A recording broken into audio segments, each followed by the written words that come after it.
I think this is almost a wake-up call for anybody, people with kids and people who don't have kids, of understanding like, yo, we got to get our stuff together. But let's get to this really good topic of pass the baton. So Moose, set this up. Yeah, so I've spoken about this podcast a few times because I really appreciate what's happening on that front. Just one of the guys that we connected with actually on a call, but of course a notable athlete. He's done a lot of great things, Brandon Marshall, and he's created House of Athlete and I Am Athlete podcast. So I've been watching their podcast from time to time, especially like if I see notable guests or some clips that they might share online that I like, I'm like, okay, I'm gonna go actually watch this episode. So this most recent episode was with Rowan Marley, who's Bob Marley's son, one of his children. And I'm watching and I'm listening, and I was kind of shocked to hear this concept of when their father passed suddenly, they had to really scramble to take over his rights. Right. And the whole conversation came up because he was sharing, and his father loved soccer, right? But he was someone who played football. So that was kind of like, I guess, the common interest that they had to bring him on the podcast. Right. So they were like, yo, how is it that you had to, find money to go to school and make all these sacrifices to make it happen when you're Bob Marley's son, right? Like we would think that should have been already taken care of. And he started explaining the process that they had to go to take over their father's, name and likeness and all that good stuff. So I'll kind of let the clip segue us into it. But that's a definitely interesting lesson. All right. Able to buy our father's rights because when they sold it, they give the children the first rights of refusal. So we had the money at the time. We brought up the money. So y'all had to go raise the money to buy the publishing rights back. The publishing rights and name and likeness because they were selling it. The 80s, sure. Mike, and so many others offering to buy the publishing rights to your father's music, right? Yeah. And name, image, likeness. And we did it. We bought it. We, the children. Can I ask what was the biggest, offer y'all got? I mean, $20 million at that time. $25 million.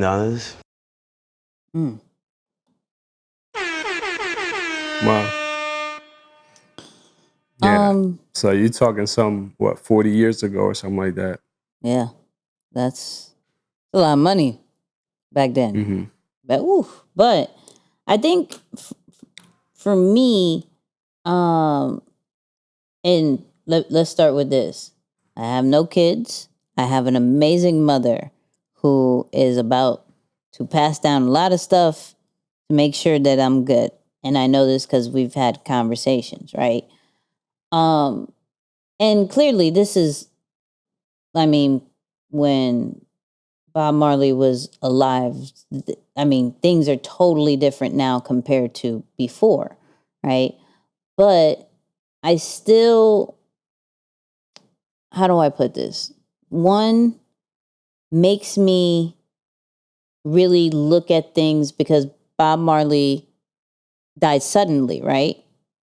Mm-hmm. So with that, now you're putting your family in a situation which should have been theirs instantly, right? And having conversations with my mom, it's like she has certain things in place. Like, okay, if I pass, and I'm one of those people that are like, I don't want to hear none of this. Don't talk to me about this. I can't. Like, there's some things I still have to do, but I feel like if I do them, that gives her reasons to pass. So I don't want to do them, right? But she would always talk to me about, look, this house is going to be yours. This is the stuff that I have that is a hobby that's going to be yours. I don't want anything to happen. I'm going to the lawyers. And this is years before even a real concern of her passing, but her whole big deal was something can happen to me at any time and I want to make sure you're good. And I'm like, I can respect that, but I don't want to hear nothing about this, right? Nothing. Just, I'm an only child. I don't want to hear nothing about my mother passing, right? But, you know, in situations like this, when you almost expect certain things to get passed down to the person's kids, and that's not really the case, and they literally have to buy back the rights. I think this is almost a wake-up call for anybody, people with kids and people who don't have kids, of understanding like, yo, we got to get our stuff together. Like, we really got to look at things a little bit more serious, because to give that up to a random person, like, that was a body of work that people still listen to this day, that has influential movements through not only like their country, but to the US. And, you know, still inspires music right now. And to think that got, once he passed, given to whoever, right? Yeah. And they had to actually raise money to get it back, which is crazy to me, because I don't think you would want kids to worry about that. I know I'm not going to be worried about it, but, you know, now that I'm thinking, shoot, what do I have to have in place? And it's just a little eye-opening. No, for sure. So like on that note, let me actually kind of break down this, because I think this is a lesson for us, right? If you're at that age or not even at that age, this is something we all need to know, right? What does this even mean? Mm-hmm. So you notice when he's talking and breaking it down, he said rights of first refusal, right? So that I actually looked up that term while we were prepping, and I'm like, wait, what does that actually mean, right? So it says when discussing an estate, the term right of first refusal, it gives an interest of the buyer to be the first party to be able to buy, you know, whatever is at stake. Right. Right. So that means that in this case, his children, they had the first right. So even if they had the money, didn't have the money, they were the ones who had the first right. Before it can go on the market to anybody else, where maybe the record label can buy it, other business people can buy it, they had this to kind of protect them. So this was like that thing that gave them the opportunity. Mm-hmm. What's crazy is, and this is why you also got to be mindful of just the company you keep, when they went to some of these other people for help, they didn't want to lend them their money. They wanted to buy it. So he mentioned Michael wanting to buy it. A few of these other people want to buy it.